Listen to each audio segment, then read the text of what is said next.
I discovered that my fiancé had shared a room with his coworker, checked his phone, and was shocked to find out they had been cheating for months. Original post July 12, 2019. We've been engaged for 6 months. Together since 16. We knew and both realized that we were going to change as a person while growing up, and so communication has always been our #1 priority. We have a great relationship and our wedding is in October. I was seriously excited until now because I feel really uneasy. He went on a 2-day, 1-night work trip with his coworker, I'll call her F. I have met F once before at a company event and I didn't exactly like her. I'll be honest and say that she intimidated me and I feel insecure when I think about them spending time together. She's extremely bubbly and very attractive, also very flirty, but she's married. I didn't like that they were going on this work trip together, but what can I do? It would have been ridiculous if I told him he can't go because I don't like F. Anyways, I decided to pick him up at the airport. He was going to take a taxi, but I wanted to surprise him. They came out and F didn't look too pleased to see me.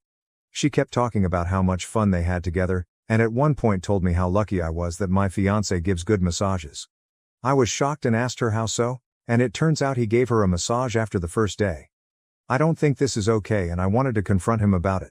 Unfortunately, it doesn't stop here. Fiancé went straight to bed when we got home, so I didn't get the chance to really talk to him. I went through his bag, and I found the papers for the hotel they were staying at. 1 room is booked for 2 persons.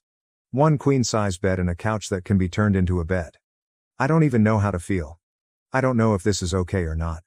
At the very least, I wish he would have told me. On the other hand, I didn't ask about his hotel room either. I just feel super uncomfortable.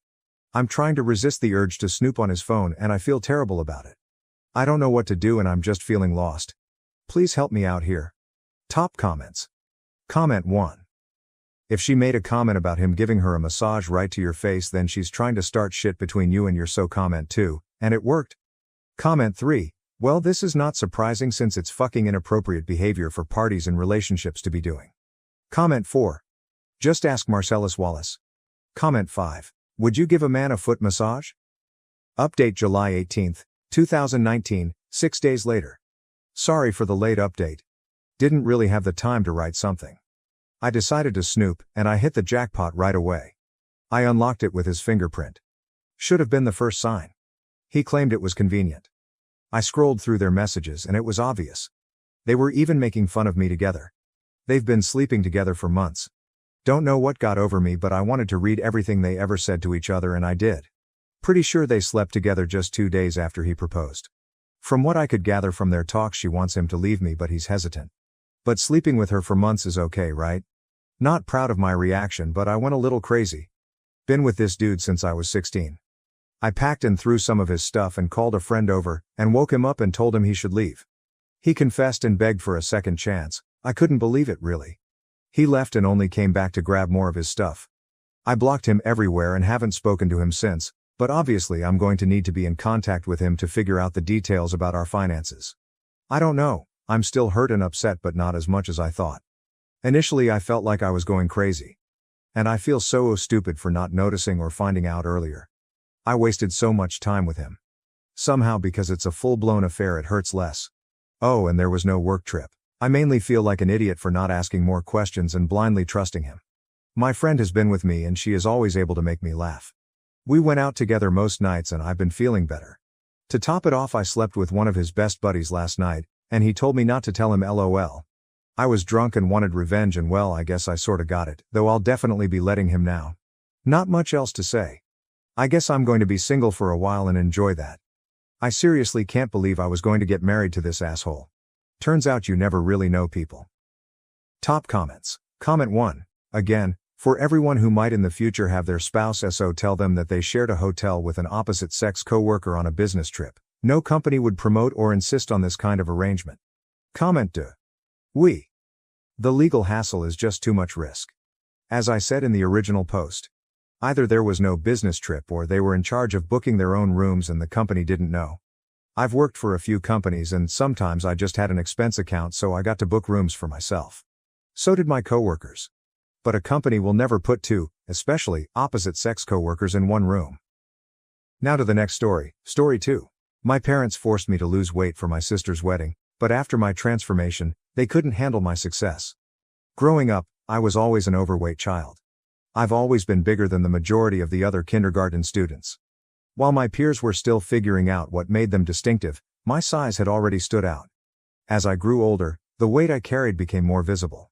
By high school, I was indisputably overweight, and my shape and girth served as a continuous reminder of my differences. College was not much different. While some of my peers began to find who they were or explore new aspects of themselves, I stayed stuck in the same identity, overweight and occasionally fighting with it. It wasn't easy being the bigger kid.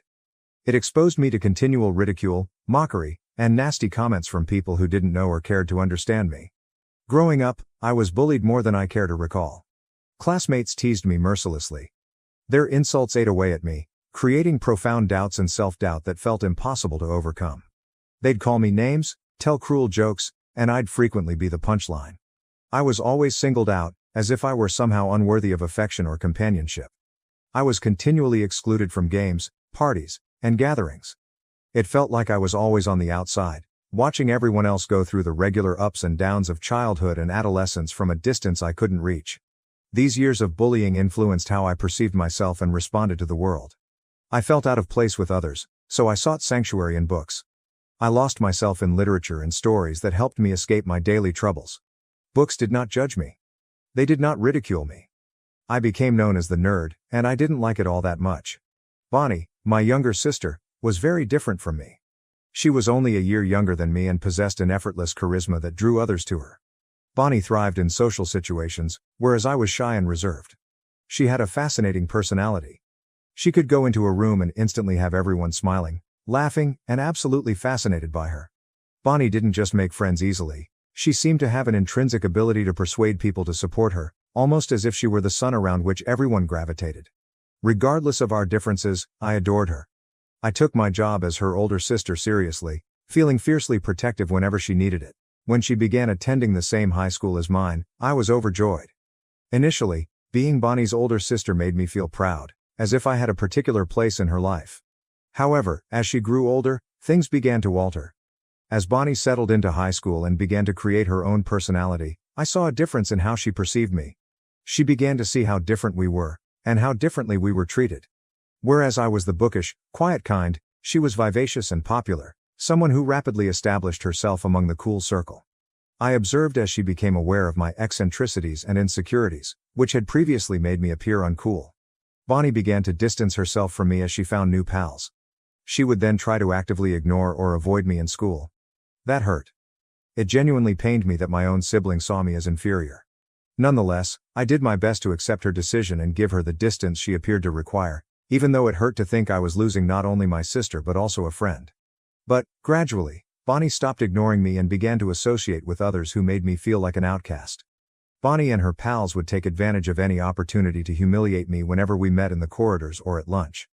They'd taunt me in front of other students or worse, try to trip me as I passed with my lunch tray, just to make everyone laugh. It felt like I was losing her, not to new people, but to the same taunting and abusive conduct I'd been subjected to for so long. I was always on guard, attempting to avoid not just my peers' criticism but also the humiliation inflicted by my own sister. It hurt a lot, especially because it came from someone I had always admired and looked up to. When Bonnie invited her friends over, they would all gang up on me at home. They would rush into my room without knocking, then laugh and gesture to my body. They'd fling insults like geek and fatty at me like they were nothing. I felt like a zoo animal, as if I were their source of entertainment. When they entered my personal space in my room, I felt small and alone, as if I were an alien in my own home. I tried to explain it to my parents several times, hoping they would realize how tough it was for me to deal with Bonnie's conduct. But every time I brought it up, they dismissed my worries. They'd smile and defend her acts, claiming that this is how siblings bond, that Bonnie was only playing around with me. They told me it was harmless, even suggesting that I loosen up and stop taking everyone's taunts so seriously. They told me that I was older and should be more patient and resilient. So, not only did I face years of bullying from my peers, including my own sister, but my concerns were repeatedly rejected by my parents. It made me feel isolated, as if no one in my own family realized or understood how deeply it hurt. The only time I ever felt properly noticed by our parents was when I received my grades. Academics had always come effortlessly to me, and I became accustomed to receiving high grades. In a way, it was the one area where I felt superior to everyone else. It was also the one way I could make my parents proud. the one part of my life that they appeared to actually care about. My parents enjoyed bragging about my accomplishments to friends and relatives, portraying me as the family scholar, as if my grades were evidence of their parenting prowess. But Bonnie detested the analogies. She was not an academic overachiever, nor did she want to be, but our parents' repeated reminders of my accomplishments made her resentful. They put my grades up as an example, meaning that she needed to do the same. I could always tell she was frustrated and angry, which is probably why she did what she did to me. Bonnie would occasionally attempt to destroy my hard work in order to get back at me. She would sneak into my room in the middle of the night and grab my homework, often just before a major task was due. I'd wake up the next morning to find my perfectly completed work stolen.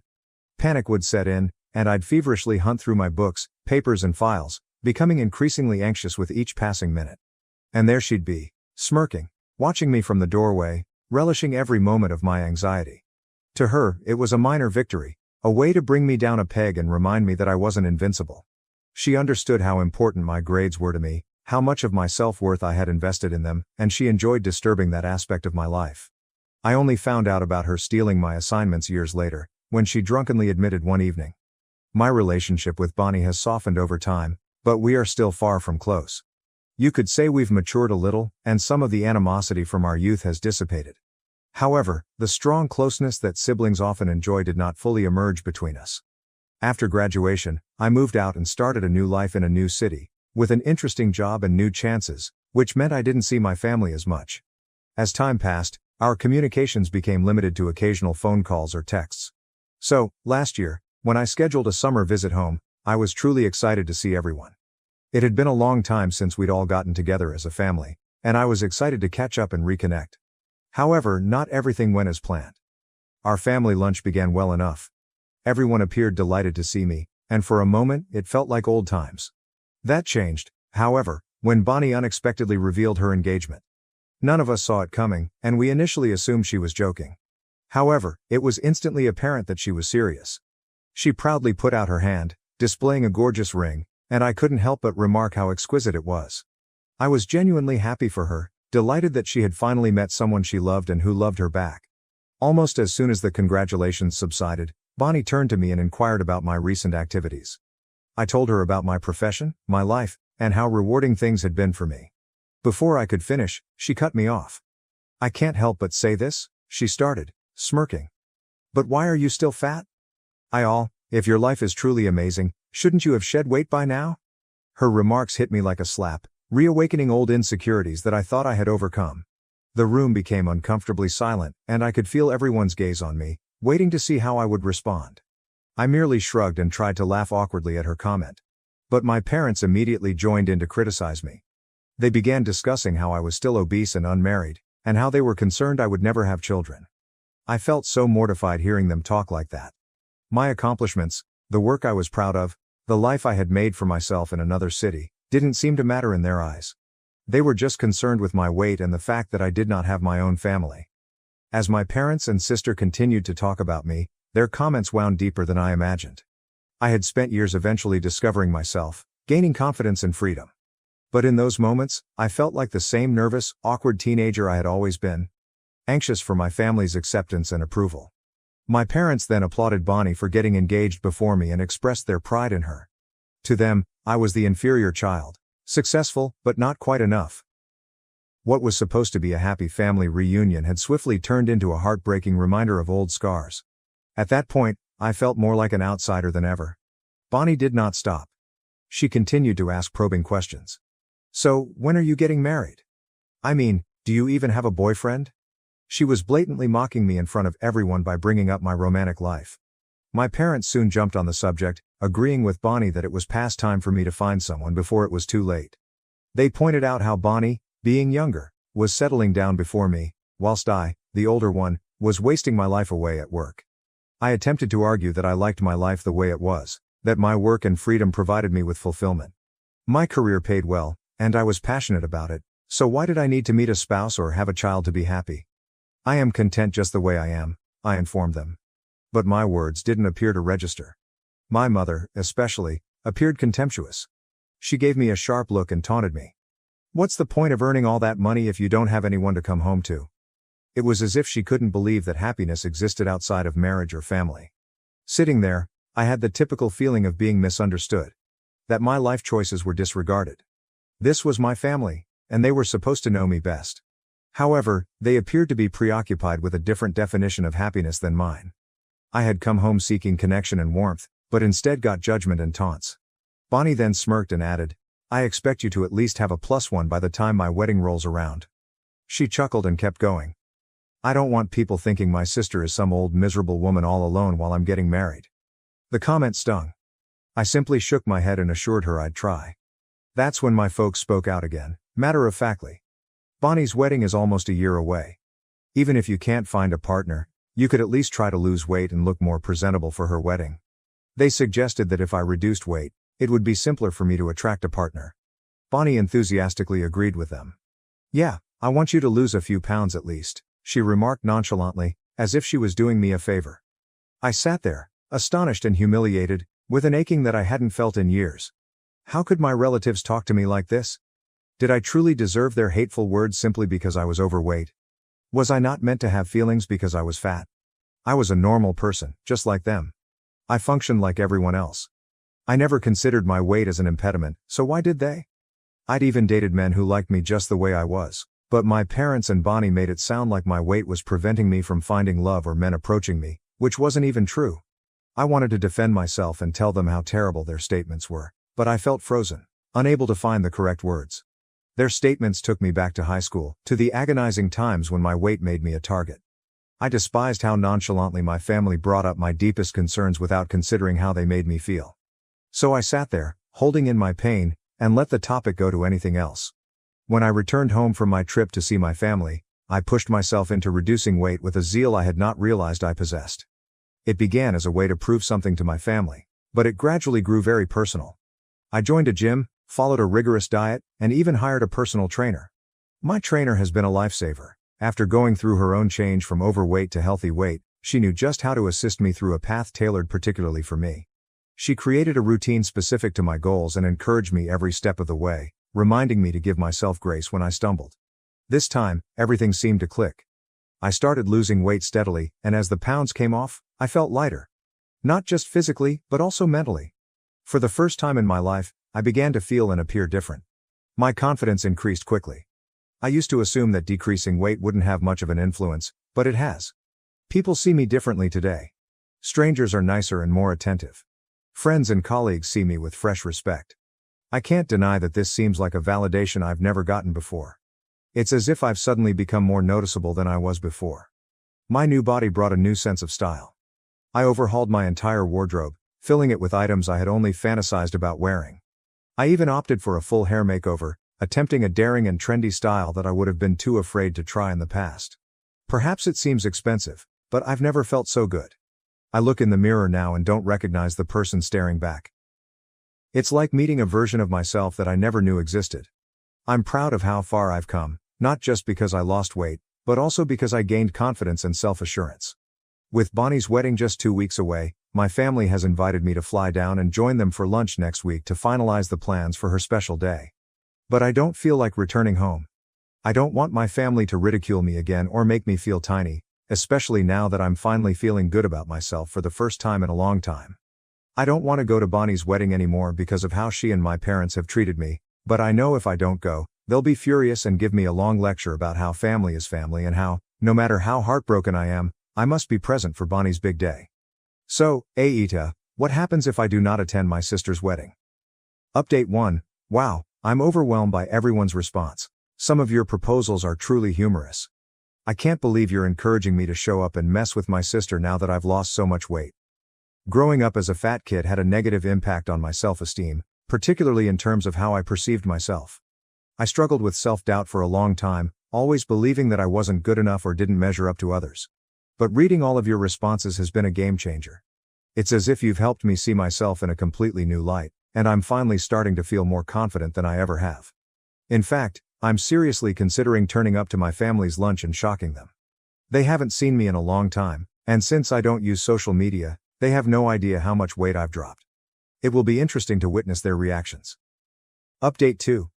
Okay, Reddit, you're not prepared for this upgrade. Grab some popcorn because things are about to get exciting. I decided to fly down to join my family for lunch.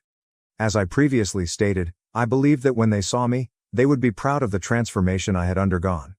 After all, they were the ones who pushed me into it in the first place.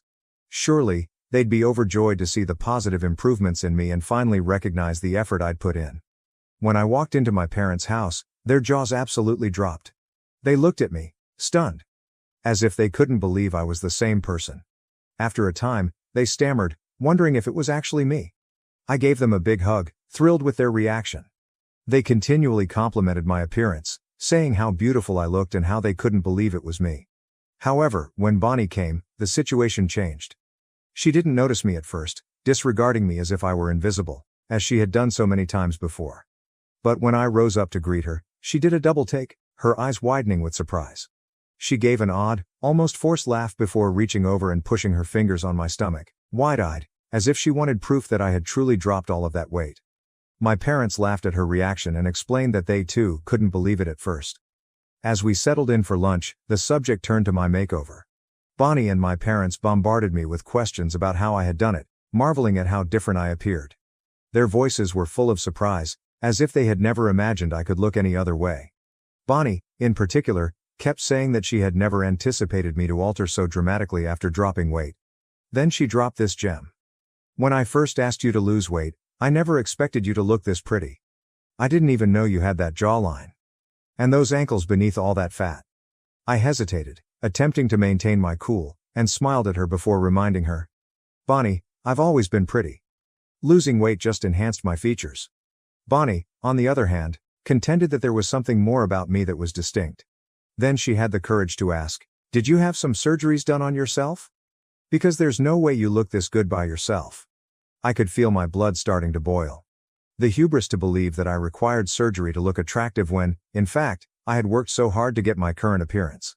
I looked her directly in the eyes and replied, "Wow, Bonnie, it's amazing that you think that little of me. No surgery, just a lot of hard work and self-love. Something you might want to try sometime." Bonnie's expression changed from surprise to displeasure, but I didn't care. It felt amazing to finally say something and put her in her place. Before she could react, my parents jumped in, attempting to smooth things over in their own way. "You shouldn't be offended," my mother replied. "The three of us have just never seen you look this way before. Honestly, you look even more beautiful now than Bonnie does, and she's the one getting married." Bonnie appeared much angrier following Mom's remark. I simply ignored her and concentrated on my food, allowing my sister to seethe in her rage. Then my mother joined in. "You know, I was thinking, maybe you should go back to your original hair color. I think you'd look even better with your natural shade. This blonde look makes you stand out too much. Maybe you should just go back to your old look." Bonnie and my father quickly agreed with her. My dad concurred with my mom and said, "Bonnie has always been the blonde daughter of the family, and you were the brunette. So, it would be a good idea for you to go back to your original hair color. It might make you look more like yourself." Hearing their statements, I was taken aback. I suddenly felt like the three of them were ganging up on me, attempting to bring me down. My hairstylist had suggested that I change my hair color to blonde because it better matched my skin tone and complexion. It had nothing to do with attempting to outperform or overshadow my sister. I could see why Bonnie was jealous of me. I looked nice now, but I couldn't figure out why my folks were so unhappy with me. It was as if they wanted to transform me back into who I was, despite the fact that they had wanted me to be more acceptable for their darling daughter's forthcoming wedding in the first place. But now that I did, they couldn't accept who I had become. Instead of recognizing my progress, they sought to undermine me. I finally questioned my parents. "What's your problem? Why can't I be blonde too? Does my sister own that color or something?" I paused, annoyed. "No, she doesn't. I can be blonde or brunette. It's my choice. Why does it even matter to you so much?" I couldn't understand why they were so obsessed on my returning to my former self, as if my appearance had to match who I was. Before, my mother scoffed at me and claimed that I was purposefully attempting to undermine Bonnie's wedding by making an effort to stand out with my appearance. Bonnie joined in, stating, "With your weight loss, you're already going to stand out, so do you really need to take my hair color too?" My father, as usual, agreed with them, telling me that I was being difficult for no reason and that, as Bonnie's sister, I should be more tolerant. I couldn't believe what I heard. It was not about stealing anything, it was about having the ability to do whatever made me happy. But instead of supporting it, they were all concerned about how it would make Bonnie uncomfortable. "You know what? I'm done with this," I murmured, the words almost burning as they from my lips. The three of you are so caught up in your own negativity that you can't even accept that I've changed. The truth is, I've always been amazing just the way I am, but none of you ever saw it. Now, even after I've lost weight, it's still not good enough for you. No matter what I do, it's never enough. I took time to process what I had just said. They only gazed at me, and it didn't matter. I was done with holding back. Since you all have so much to say about me, I think it's time I gave you some unsolicited advice, just like you love to give me. I turned to my mother first, feeling the words surge inside me like a deluge. Mom, I really hate how loose the skin is around your eyes and your lips. They droop on one side when you laugh. I can't help but notice all your crooked teeth, and honestly, it's just disgusting to me. I just gave her a second to react before turning to my father. Dad, I said with a stern voice, you're bald. You really have no right to say anything about anyone's hair or their hair color. How are you going to criticize someone's looks when you can't even keep a full head of hair? I noticed his face stiffening, but I wasn't finished yet. Finally, I resorted to Bonnie. And you, don't ever talk down to me again. Between the two of us, I've always been the better-looking sibling. But now, with all the weight I've lost, you look even fatter than me. Just look at those chubby arms of yours. Bonnie's face flushed with shame and she appeared to be about to burst into tears. I then hoisted my glass, downed my drink in one go, and walked out with a smirk, leaving everyone stunned and astonished. I had spoken everything I needed to say. I couldn't believe those words had come out of my mouth, but I didn't regret them one bit. They deserved to be humiliated after years of being criticized. After lunch, I flew directly back home. I did not want to stay behind and attend Bonnie's wedding. Since then, my phone has been overloaded with voicemails and texts from my parents and Bonnie. They've been calling me disrespectful and foul-mouthed for how I spoke to them and for simply leaving. Mom even insists that I fly back down to attend Bonnie's wedding because it won't look good to her in-laws if I don't. Update 3. So I ended up skipping Bonnie's wedding. Thanks to all of your suggestions, instead of returning home to attend, I decided to treat myself to an impromptu staycation at a 5-star resort. Honestly, it was one of the best moves I'd made in a long time. I spent the weekend doing whatever made me happy. No drama or pressure, just pure enjoyment. I treated myself to a spa day, binge-watched my favorite shows, and even visited some new places in the city I'd been longing to see. I've also blocked my relatives, so they can't contact me again. I'm weary of being bullied by them and want to avoid all of the poison and drama. Right now, my primary focus is on self-care. Thank you for watching. If you haven't subscribed yet, please do so and hit the notification bell to stay updated with more shocking real-life stories happening around you.